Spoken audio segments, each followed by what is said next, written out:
오늘 함께 보실 하나님의 말씀은 창세기 14장 1절에서 마지막 24절까지의 말씀입니다. 창세기 14장 1절에서 마지막 24절까지의 말씀을 저와 성도님들이 한 절씩 나누어서 읽고 마지막 절은 한 목소리로 읽도록 하겠습니다. 당시에 시날 왕 아므라벨과 엘라살 왕 아리옥과 엘람 왕 그돌라오멜과 고임 왕 디달이 소돔 왕 베라와 고모라 왕 비르사와 아드마 왕 시납과 스보임 왕 세메벨과 벨라 곧 소알 왕과 싸우니라. 이들이 다 시딤 골짜기 곧 지금의 염해에 모였더라. 이들이 12년 동안 그돌라오멜을 섬기다가 제13년에 배반한지라. 제14년에 그돌라오멜과 그와 함께한 왕들이 나와서 아스드롯 가브나임에서 르바 족속을, 함에서 수수 족속을, 사회 기랴다임에서 엠 족속을 치고 고리 족속을 그 산 세임에서 쳐서 광야 근방 엘바란까지 이르렀으며 그들이 돌이켜 엠미스밭 곧 가네스에 이르러 아말렉 족속의 온 땅과 하사손 다말에 사는 아모리 족속을 친지라. 소돔 왕과 고모라 왕과 아드마 왕과 스보임 왕과 벨라 골소한 다서 시딤 골짜기에서 그들과 전쟁을 하기 위하여 진을 쳤더니 엘람 왕 그돌라오멜과 고임 왕 디달과 시날 왕 아므라벨과 엘라살 왕 아리옥 네 왕이 곧 그 다섯 왕과 맞서니라. 시딤 골짜기에는 역청 구덩이가 많지라. 과 고모라 왕이 달아날 때 그들이 거기 빠지고 그 나머지는 산으로 도망하매 네 왕이 소돔과 고모라의 모든 재물과 양식을 빼앗아 가고 소돔에 거주하는 아브람의 조카 롯도 사로잡고 그 재물까지 노력하여 갔더라. 도망한 자가 와서 히브리 사람 아브람에게 알리니 그때 아브람이 아모리 족속 마므레의 상수리 숲을 근처에 거주하였더라.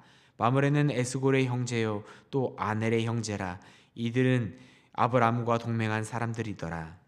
아브람이 그의 조카가 사로잡혔음을 듣고 길에서 길리던 훈련된 자 318명을 거느리고 단까지 쫓아가서 그와 그의 가신들이 나뉘어 밤에 그들을 쳐부수고 다메섹 왼편 호바까지 쫓아가 모든 빼앗겼던 재물과 자기의 조카 롯과 그의 재물과 또 부녀와 친척을 다 찾아왔더라. 아브라함이 그돌라오멜과 그와 함께한 왕들을 쳐부수고 돌아올 때에 소돔 왕이 사회 골짜기 곧 왕의 골짜기로 나와 그를 영접하였고 살렘 왕 멜기세덱이 떡과 포도주를 가지고 나왔으니 그는 지극히 높으신 하나님의 제사장이었더라. 그가 아브라함에게 축복하여 이르되 천지의 주제이시오 지극히 높으신 하나님이여 아브라함에게 복을 주옵소서. 너희 대적을 내 손에 붙이신 지극히 높으신 하나님을 찬송할지로다 하매 아브라함이 그 얻은 것에서 10분의 1을 엘기세덱에게 주었더라. 소돔 왕이 아브라함에게 이르되 사람은 내게 보내고 물품은 내가 가지라. 아브라함이 소돔 왕에게 이르되 전제의 주제이시오 지극히 높으신 하나님 여호와께 내가 손을 들어 맹세하노니 내 말이 내가 아브라함으로 치부하게 하였다 할까 하여 내게 속한 것은 실 한 오락이나 들매끈 한 가닥도 내가 가지지 아니하리라. 오직 젊은이들이 먹은 것과 나와 동행한 아넬과 에스골과 마므레의 분깃을 제할지니 그들이 그 분깃을 가질 것이니라. 아멘. 네, 성도님들 반갑습니다. 오늘 본문 창세기 14장의 내용을 읽다 보니 이런 질문이 저에게 떠올랐습니다. 아브라함은 도대체 무슨 생각으로 전쟁을 한 걸까? 모든 행동은 목적이 있잖아요. 그렇다면 아브라함은 무엇을 위해 전쟁을 나섰을까라는 생각이 들었습니다. 단순하게 이 사건을 바라본다면 아브라함은 조카 롯을 구하기 위해 나갔을 것이다 라고 생각할 수 있을 텐데요. 맞는 말입니다. 하지만 그 대답만으로는 이 전쟁을 온전히 설명하기 어려운 부분들이 보입니다. 본문의 상황을 잠시 정리해 보겠습니다. 먼저 아브라함은 이 전쟁 가운데 피해자가 아니었습니다. 그의 장막은 무너지지 않았고 재산도 안전했습니다. 그는 싸우지 않아도 아무것도 잃지 않는 위치에 있었습니다. 둘째로 그가 상대해야 될 대상들은 4개의 나라의 연합군이었습니다. 정확한 숫자는 나오지 않았지만 아브라함이 데리고 나갔던 318명, 그 인원과 비교할 수 없을 정말 많은 수의 인원이었을 것입니다.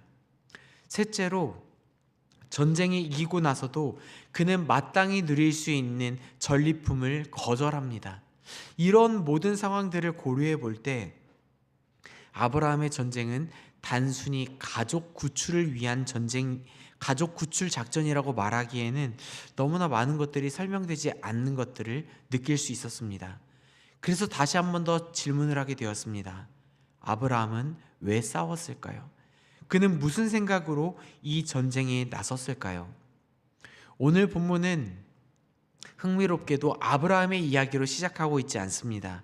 창세기 14장은 동방의 제국과 가나안의 도시국가들이 충돌하는 큰 전쟁, 그것을 배경으로 두고 있습니다. 아브라함은 이 전쟁의 주인공이 아닙니다. 그는 중간에 끼어든 사람입니다. 그가 움직이게 된 계기는 단 하나였습니다. 우리 12절 말씀 한번 같이 읽어보도록 하겠습니다. 12절 같이 읽겠습니다. 소돔에 거주하는 아브라함의 조카 롯도 사로잡고 그 재물까지 노략하여 갔더라. 여기서 또 질문을 던질 수 있습니다. 아브라함은 단지 가족이어서 나섰던 것일까요? 사실 아브라함에게는 롯을 모른 척할 만한 그런 이유, 명분이 충분히 있었습니다. 롯은 이미 아브라함과 갈라진 상태였고 땅의 선택도 롯 스스로 택한 결과였습니다. 전쟁에 휘말리게 된 것도 그가 선택한 그 결과에 따른 그런 상황들이었던 것이죠. 그럼에도 아브라함은 이렇게 말하지 않습니다. 그건 너의 선택의 결과다. 왜였을까요? 롯은 단순히 혈연 그 가족이었기 때문이 아니라 하나님의 부르심에 따라 함께 동행했던 사람, 곧 언약의 그 역사 안에 포함된 사람이었기 때문입니다. 아브라함이 갈대아 우르를 떠나서 넘어갔을 때 그의 소명은 그 한 사람의 여정이 아니었습니다. 롯도 그의 부름과 함께 이동했었고 아브라함은 그 언약적 책임 안에서 롯을 케어하고 그를 돌볼 의무가 있었던 사람이었기 때문이었습니다. 그래서 이 전쟁은 아브라함이 정이 있어서 가족이어서 나섰던 전쟁이 아니라 하나님의 그 언약을 외면할 수 없어서 하나님께서 그 언약적인 관계 안에서 그를 불렀을 때 그 언약적 책임 안에 있는 사람을 모른 척할 수 없었기 때문에 나섰던 싸움이었습니다. 아브라함이 데려갔던 318명, 그 사람들은 즉흥적으로 사람들을 모집했던 인원들이 아니라 집에서 훈련된 사람들, 함께 살아오며 책임지고 있던 그 공동체를 데리고 나섰던 것이었습니다. 충성된 자들이었고 그렇게 훈련된 사람들이었습니다. 하지만 아무리 훈련된 사람이라 하더라도 그 318명의 인원으로 4개국의 그 연합군을 상대한다는 것은 결코 쉬운 선택은 아니었을 것입니다. 내가 훈련시켰던 이 사람들이라면 나의 전략과 나의 실력으로 어느 정도 승산이 있겠다 판단할 수 있는 그 자신감의 근거가 될 수 없다라는 것입니다. 아브라함이 이 전쟁에 나섰던 것은 그의 그 군사력, 이 정도로는 내가 이길 수 있겠다라고 하는 그런 자신감, 이런 것들이 아니라 그의 세계관 때문이었습니다. 그는 자신의 생존, 자신의 미래와 승리는 이 전쟁의 승패에 달려 있는 것이 아니라 하나님의 약속에 달려 있다라는 것을 믿었습니다.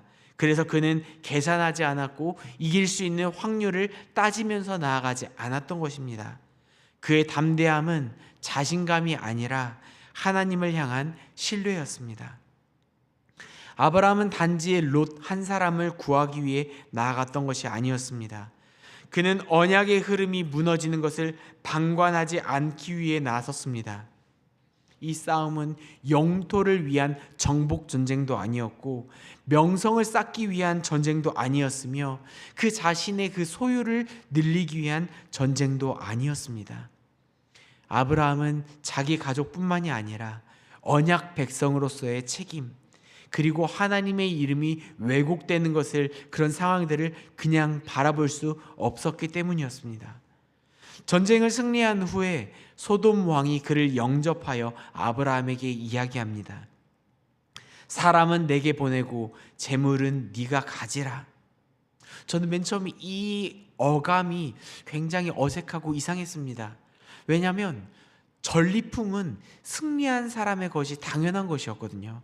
이때 당시에 승자가 모든 전리품을 갖는 건 당연한 건데 소돔 왕이 사람은 돌려주고 전리품은 네가 가져가라, 당연한 이야기를 하는 것이고, 사람을 돌려주라고 하는 것은 그가 요청하는 것인데 왜 이런 식으로 말을 하는 거지? 조금 선을 넘는 무리한 요청이 아닌가라는 생각을 했는데, 히브리어 원어의 어감을 보면 이것은 그의 요청이었습니다. 아브라함에게 자기의 그 제안이 베풀어 주는 것이 아니라 전리품은 당신이 가져가시고 제발 사람들은 나에게 돌려주십시오 라고 하는 그런 요청이었습니다. 그런데 이 말에 또 한편으로 어감을 봤을 때 이 이후에 인근 지역에서 자신들과의 관계를 어떻게 만들지를 생각하라고 말한 좀 정치적인 발언이 아니었나라는 생각도 하게 되었습니다. 이런 의미이든 저런 의미이든 아브라함은 이 소돔 왕의 제안을 단호하게 거절합니다. 왜 그랬을까요? 아브라함은 분명히 알고 있었습니다. 자신이 그 소돔 왕의 제안, 이 전리품을 가져가고 사람들을 돌려주는 것을 넘어서 내가 전리품을 차지하게 된다라는 것은 무언가를 얻기 위한 싸움이 되어버리는 것인데, 자신이 무엇을 얻기 위한 싸움으로 이 전쟁이 해석되는 순간 이 전쟁은 하나님의 전쟁이 아니라 자신의 성공담으로 바뀌어버리며 그 전쟁의 의미가 완전히 왜곡된다라는 것을 알고 있었기 때문입니다. 우리 23절 말씀 한번 같이 읽어볼까요? 23절입니다.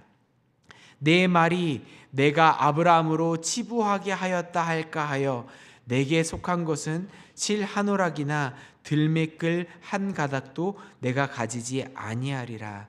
아멘. 아브라함으로 부끄러움을 얻게 할까 하여라고 하는데, 이게 무슨 말인가 제가 쉬운 성경 번역으로 한번 다시 읽어드리겠습니다. 나는 당신의 것을 아무것도 가지지 않겠습니다. 나는 실오라기 하나도 신발끈 하나도 가지지 않겠습니다. 내가 아브라함을 부자가 되게 만들었다라는 말을 당신이 하지 못하도록 하겠습니다. 아브라함의 가장 중요한 것은 전쟁의 결과라기보다 전쟁의 해석이었습니다. 이 승리는 군사적인 성공이 아니라, 아브라함의 그런 승리담이 아니라 하나님의 은혜와 언약의 신실함이었습니다. 다시 처음 질문으로 돌아가 볼까요? 아브라함은 왜 싸웠을까요? 답은 분명합니다.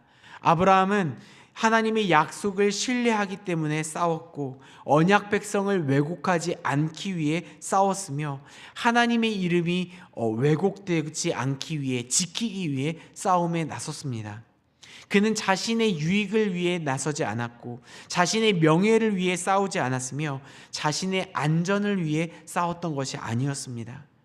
그는 언약적 책임 앞에 섰고 하나님의 이름을 지키는 자리에 서 있었습니다. 사랑하는 성도님들, 오늘 우리는 어떤 자리에 있습니까?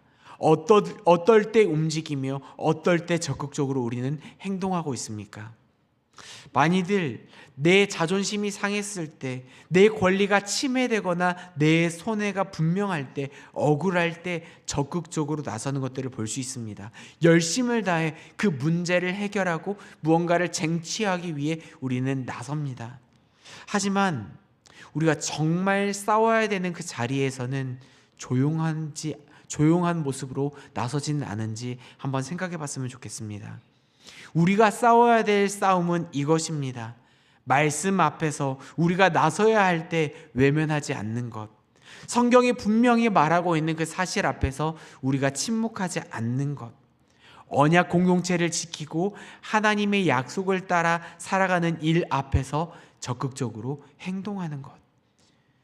이런 것들은 어려운 그 연약한 자들의 손길을 외면하지 않는 일일 수도 있을 것이며, 직장 안에서 일어나고 있는 부조리에 침묵하지 않는 일일 수도 있을 것입니다.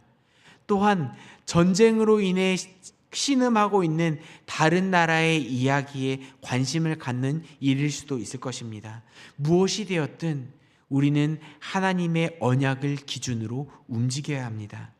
우리의 유익이 아니라 하나님의 말씀이 우리의 삶의 기준이 되어 그 말씀이 가리키는 그 방향으로 적극적으로 실천하며, 우리가 무언가를 행할 때 말과 혀로 사랑한다라고 말하는 것이 아니라 행함과 진실함으로 사랑하며 나아가는 그런 우리 수지 예봉교회 모든 성도님들이 되시기를 이 말씀을 준비해 주신 예수님의 이름으로 축복합니다. 우리 함께 기도하도록 하겠습니다. 사랑의 하나님, 우리가 손해보지 않기 위해, 불편함을 이기기 위해 무언가를 나섰던 것들, 하나님, 내 자신의 유익을 위해 우리가 말씀 가운데서 나서야 되는데 그것들을 못 본 채 하고 외면했던 일들, 그런 일들이 있었더라면 하나님, 우리 자신을 다시 한 번 더 되돌아보게 도와주시고, 하나님의 말씀이 근거가 되어, 하나님의 말씀이 우리가 지키고 나아가야 될 분명한 촛대가 되어 이 세상을 살아갈 수 있는 그런 용기와 믿음을 더하여 주시옵소서. 말씀이 우리의 삶의 분명한 기준이 되어 하나님이 말씀하시는 것들을 기억하며 그것을 위해 적극적으로 나아갈 수 있는 우리들의 삶이 될 수 있도록 도와주시옵소서. 세상의 기준과 세상의 가치관과 세상의 방향이 우리의 삶을 좌지우지하는 것이 아니라 하나님의 말씀만이 우리가 살아갈 수 있는 분명한 기준이 되어 그 말씀 따라 행동하고 적극적으로 나아가는 예수 그리스도의 군사 될 수 있도록 도와주시옵소서. 우리의 모든 것들을 기억하시며 우리에게 힘과 용기를 더하여 주시는 살아계신 예수님 이름으로 기도드리옵나이다. 아멘. 이 시간 함께 우리 같이 기도했으면 좋겠습니다. 기도하실 때 하나님, 우리가 손해보지 않기 위해서, 그 불편해지지 않기 위해서 외면했던 자리들이 있다면 그것을 깨닫게 하여 주시고, 언약 안에 있는 사람을 그 사람의 선택이라는 이유로, 그 사람이 했던 책임이라는 이유로, 내가 피할 수 있는 명분이 있다라는 이유로 그 책임을 방관하지 않게 하여 주시옵소서. 아브라함처럼 외면하지 말아야 될 그 싸움 앞에서는 침묵하지 않을 수 있는 용기를 허락하여 주시옵소서. 이렇게 같이 기도했으면 좋겠고요. 두 번째, 기도할 때는 우리가 움직일 때마다 먼저 계산하는 그 마음들을 내려놓게 하시고, 이길 수 있어서가 아니라 약속 안에 있기 때문에 움직일 수 있게 하여 주시옵소서. 우리의 안정과 미래와 성공이 상황과 그 결과가 아니라 하나님의 신실한 언약 안에 달려있음을 믿음으로 고백하며 주님 앞에 나아갈 수 있는 우리의 모습 될 수 있도록 도와주시옵소서. 마지막으로 기도하실 때는 오늘 우리가 만나게 될 사람들과 우리와의 관계를 위해 기도했으면 좋겠습니다. 하나님, 우리가 보이는 말과 행동과 우리의 삶의 모습이 다른 사람들에게 하나님의 그 모습으로, 예수 그리스도의 향기를 드러내는 모습으로 나아가게 도와주시고, 그들로 하여금 우리의 모습을 보고 예수 믿는 사람이 이런 사람들이구나, 하나님을 믿는 사람들은 무언가 다르구나라는 것을 경험하며 예수님께 한 걸음 더 나올 수 있는 복음 전달자의 모습으로 살아갈 수 있도록 우리의 삶을 사용하여 주시옵소서. 이렇게 같이 기도하신 후에 개인의 기도 제목으로 계속 기도를 이어가도록 하겠습니다. 같이 기도하도록 하겠습니다.